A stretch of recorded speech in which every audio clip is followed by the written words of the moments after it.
xaafadda Tottenham ee magaalada London waxaa si mug weyn uga qabsoontay munaasabadda Somali Culture Night oo lagu soo bandhigayay hiddaha iyo dhaqanka iyo weliba fanka iyo suugaanta bulshada Soomaaliyeed. xafladdan waxaa soo qabanqaabiyey ururka Rise oo taageero ka helaya shirkadda Dahabshiil oo inta badan si joogto ah uga qayb qaadata taageeridda dhaqanka iyo horumarinta bulshada Soomaaliyeed ee ku nool deegaanada Soomaalida iyo dunida dacaladeeda.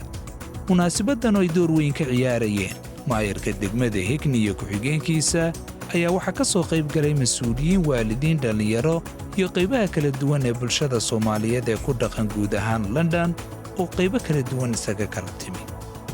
intii ay socotay munaasabaddu waxaa lagu soo bandhigay ciyaar dhaqameedyo, heeso, gabayo iyo suugaan muujinaya wadantinimada iyo midnimada dhaqanka Soomaaliyeed.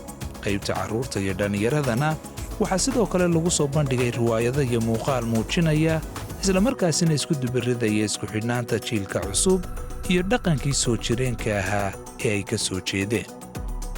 marti sharaftii iyo mas'uuliyiintii munaasabadda ka soo qayb galay oo dhankooda hadalla kooban munaasabadda ka jeediyey ayaa waxay bogaadin iyo mahadnaq u direen shirkadda Dahabshiil, waxayna xuseen in munaasabaddani ay tahay mid dhiirigelinaysa isku duubnida, isdhexgalka iyo ilaalinta dhaqanka Soomaalida ee qurbaha.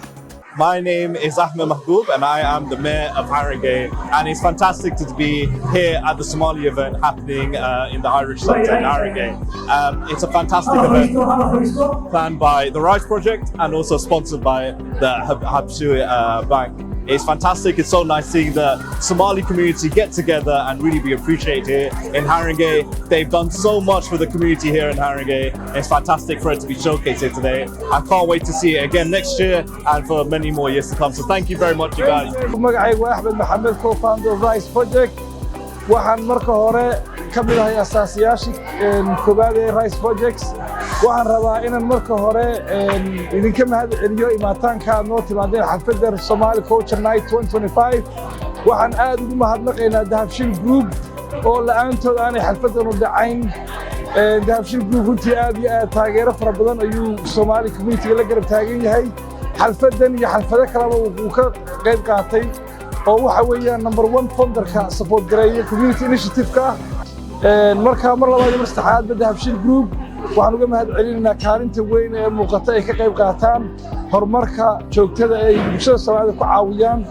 halkanna iyadoo UK la joogo dhaqankii iyo waxay ka caawinayaan sidii loo sii wadi lahaa xiriirka waddankeena iyo bulshada.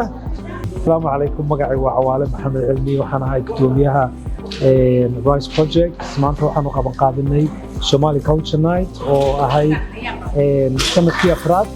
alxamdulillah eventku si fiican bay noogu dhacday. munaasabadan runtii waxay ahayd mid fursad u ah in dadka la isku keeno half termka iyo waxa loo yaqaan Black History Month oo maanta bari ku eeg.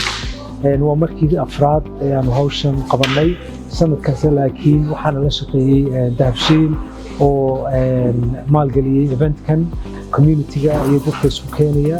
aad baan ugu mahad celinayaa Dahabshiil oo aad noola dadaalay oo hawshan aad noola dadaalay inay noo hirgasho insha Allah.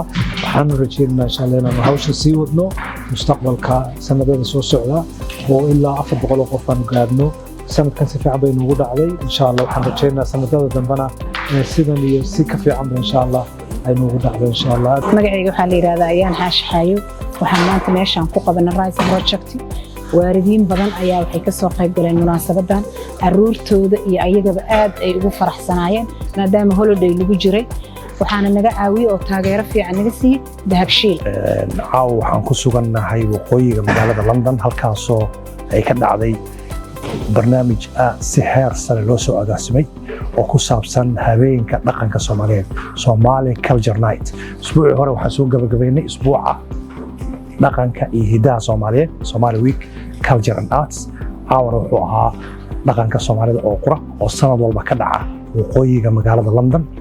barnaamijka waxaa soo aabulay hay'adda Rise Projects oo ah hay'ad mutadawiciin Soomaaliyeed, rag iyo dumar isugu jira, kuwaasoo oo u adeega bulshada Soomaaliyeed ee halkan ku nool dhammaan caruur iyo duwayeel iyo dad walba xafladdu waxaa ka soo qayb galay aad u fara badan waxaa ka soo qayb galay rag waxaa ka soo qayb galay dumar waxaa ka soo qayb galay caruur Soomaaliyeed oo dhaqankii la barayo iyo hidihii waxaa kaloo ka soo qayb galay madaxda konsolka halkan xaafadan madaxdeeda oo ugu horeeya maayarka xaafadda oo ku xigo maayar ku-xigeenkii konsolaradii ka xildhibaanada ka ahaa xaafadan waqooyiga magaalada London marka waxay ahayd xaflad runtii si qurux badan loo soo aabulay oo aad iyo aad u heer sareysay waxaan halkan uga mahadnaqayaa hay'adda Rice Project oo sanad walba u taagan inay bulshada Soomaaliyeed magaalada ku dhaqan magaalada London ay isu keento si caruuraha loo baro dhaqankii Soomaalida iyo hidahoodii barnaamijkan waxaa sanad walba maalgeliya shirkadda Dahabshiil Group aad iyo aad u mahadsantiin ugu dambayntiina Somali Culture Night ayaa waxa uu ku soo dhammaaday jawi farxadeed iyo isdhexgal bulsho oo xiiso leh iyadoo ka qaybgalayaashu ay muujinayeen farxad iyo qanacsanaan dhinaca dhaqankooda oo lagu maamusay caasimadii London